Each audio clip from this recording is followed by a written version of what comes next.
So hello guys, నేనైతే మీ మహేష్ని chicken అయితే తెచ్చుకున్నాము. ఇంకా వాటర్ అయితే బాగా కడిగేసి దాన్ని క్లీన్ చేసుకున్నాము. ఇంకా పొయ్యి మీద అయితే పెట్టేసాము. ఇంకా దాంట్లో అయితే పసుపు, పచ్చిమిరపకాయలు అయితే వేసుకొని బాగా అయితే మిక్స్ చేసుకోవాలి.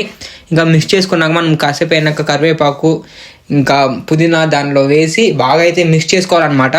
ఇంకా బాగా వేసుకున్నాక మనం కట్ చేసి పెట్టుకున్న ఆనియన్స్, టమాటాసు ఇంకా సాస్ అవంతా దాంట్లో వేసుకొని బాగా అయితే మిక్స్ చేసేయాలి. ఫుల్గా మిక్స్ అయ్యాక మనం తర్వాత దాంట్లో సాల్ట్ అయితే వేసుకోవాలి. ఇంకా సాల్ట్ అయితే వేసుకున్నాక కారం పొడి, ఇంకా గరం మసాలా, ఇంకా చికెన్ మసాలా అయితే వేసుకోవాలి. ఇంకా వేసుకున్నాక మనం బాగా అయితే దాన్ని మిక్స్ చేసుకోవాలన్నమాట. బాగా మిక్స్ చేసుకున్నాక కాసేపు అయినాక ఇలా అయితే వచ్చేస్తుంది, గ్రేవీ లాగా వచ్చేస్తుంది. దాంట్లో ఇంకా 1 గ్లాస్ వాటర్ పోసుకోవాలి.